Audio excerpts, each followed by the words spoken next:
Hi, this is John Krasinski, and I will be reading Aladdin by Antoine Galland.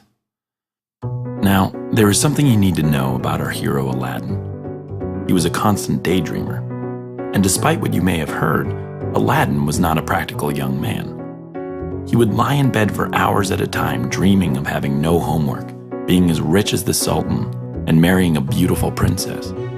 But in reality, none of these things were true. Aladdin lived with his mother in a dilapidated shack, barely making enough money to eat. "Oh, Aladdin," his mother would cry out. "How I wish you would get your head out of the clouds. It's a waste of a perfectly good brain to dream all day."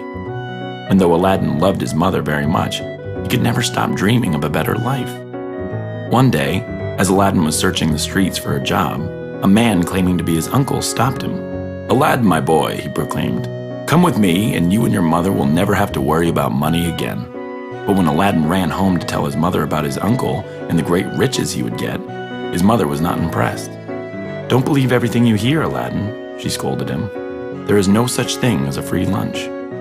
But Aladdin saw an offer he couldn't refuse and went with his uncle to claim his wealth. Aladdin followed the man far out into the desert where nothing but sand could be seen for miles away. There, his uncle took out a dark magical powder and threw it into the ground. All of a sudden, the ground began to shake, quake, and rumble. A huge cave opened, and the uncle said, "You are the only one that can enter the cave, my boy. There is a magical lamp inside. Get it and bring it back to me. We will be rich beyond your wildest dreams." Aladdin was too busy thinking about what he would do with his riches to notice the twisted smile on his uncle's face. He gathered up his courage and stepped into the cave. Once inside, Aladdin found the lamp and headed back. As he approached the entrance, the ground began to shake again. Aladdin looked at his uncle, who now looked back at him menacingly. "Give the lamp to me, boy," he growled. Aladdin stopped in his tracks. "Uncle, what's the matter with you?" "You little fool," he yelled. "I'm not your uncle. I'm the sorcerer Jafar. Now give me the lamp." Jafar reached out toward Aladdin, who turned to run away. Suddenly, the cave started to close. "No!" screamed Jafar. Aladdin tried to get back to the entrance, but it was too late. He was trapped inside. And so, Aladdin sat in the cave lonely and hungry for 2 days before he began to think of ways to escape. There must be something special about this lamp, Aladdin thought to himself, as he clutched it and felt its smooth surface. Suddenly, a cloud of smoke appeared, and a woman emerged. "I am the genie of the lamp," she said. "I will grant you 3 wishes. What do you wish?" "I wish I was out of this cave and back home." And just like that, his wish was granted. Aladdin was back at his home, explaining to his mother what had happened. When he showed her the magic lamp, she couldn't understand. "Look at this ugly thing," she said to Aladdin. "It's disgustingly dirty. Let me just clean it off and then we'll sell it." Just then, as she was rubbing the lamp, the genie popped out of the lamp and again asked Aladdin and his mother what they wanted. Aladdin didn't think twice about his answer. "I want to be rich," he exclaimed. Suddenly, a huge feast appeared on the table. The closet magically overflowed with fine clothes and shoes. Then a treasure chest appeared, filled with gold and jewels. Even Aladdin's mother was surprised and amazed for a moment before she stopped to think. "Aladdin," she warned, "don't forget that you can lose these wishes just as quickly as you found them. The only way to really find true happiness is to work for it." But Aladdin was too busy counting his gold to pay attention to his mother's advice. Now that he was rich, Aladdin thought, he didn't have to go to school or do homework anymore. He could do whatever he wanted. But he soon grew bored of counting his gold and trying on his new clothes. He began to wonder, what exactly do rich people do all day anyway? He decided to go visit the Sultan's palace to find out. Outside the palace, he noticed the Sultan's daughter through a window and was struck by her beauty. It was love at first sight. So, dressed in his fanciest outfit, Aladdin went to visit the Sultan and presented him with a pot of gold. But the Sultan was not impressed. "My daughter is the most beautiful woman in all of the kingdom," he cried out. "To receive her hand in marriage, you must prove yourself worthy. Send the princess a gift of 40 gold chests full of jewels, carried by 40 servants. Also, you must have a house that is as beautiful as mine. Then and only then can you marry my daughter." When Aladdin arrived at home, he grabbed his lamp. When the genie appeared, he asked her to make the princess fall in love with him. But the genie explained, "There are only 2 things I cannot do. I cannot destroy anything that I didn't make, and I cannot make anybody do anything they don't want to do." Aladdin remembered what the Sultan had said, so instead he told the genie to build him a castle right next to the Sultan's palace. When the Sultan awoke the next morning, he was shocked to find a castle as great as his own right next door. Then 1 hour later, Aladdin led a parade of 40 servants carrying 40 golden basins through the Sultan's door.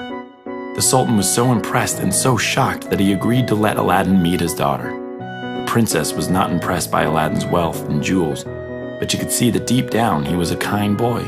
Aladdin soon visited the princess every day, and he was so happy that he forgot all about the genie, the lamp, and Jafar. But Jafar had not forgotten about Aladdin.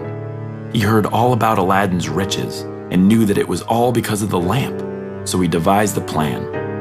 Jafar set up a shop in the village that offered to trade new lamps for old ones. One day, one of Aladdin's servants was cleaning up after him and noticed an old lamp lying around. The servant picked up the lamp and brought it to Jafar's shop. When Jafar got his hands on the magical lamp, he used the genie to make Aladdin's castle disappear. Aladdin couldn't figure out what had happened to him. One day he was rich, and the next day he was poor again. He suddenly remembered the lamp and ran home to his mother's house to search for it. Aladdin scolded his mother. "The lamp is what got you into this mess. Now the Sultan is looking for you and demanding that you go see him."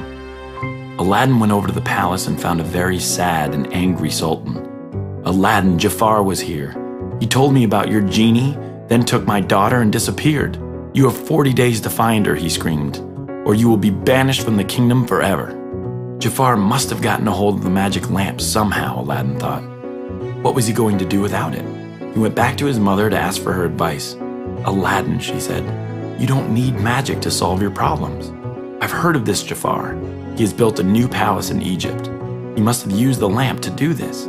You must go there and save the princess." So Aladdin packed up, and when he arrived at Jafar's fortress, he could see the princess through a window. "My beautiful princess," Aladdin called out, "I have come to rescue you. To escape, you must steal Jafar's lamp. Wait until he has fallen asleep, and then we will run away together." As soon as Jafar went to sleep, the princess snuck into his room and stole the magic lamp. Then she went back to her window. "What am I supposed to do with this old thing?" she called to Aladdin.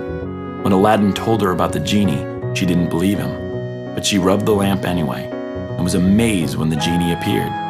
"I am the genie of the lamp. I will grant you 3 wishes. What do you wish?" "I wish I was with Aladdin," said the princess without thinking. Just like that, the princess and Aladdin were together outside of Jafar's fortress. They snuck away, and when they felt safe, the princess rubbed the lamp again and wished to be home. When they returned to the palace, the Sultan was so happy to have his daughter back that he made a grand feast in honor of Aladdin. The princess, having seen Aladdin's true bravery, agreed to marry him on one condition. "We use our last wish," she said, "to free the genie and to never use magic in our kingdom again." Aladdin happily agreed, and just like that, the genie of the lamp disappeared with a smile.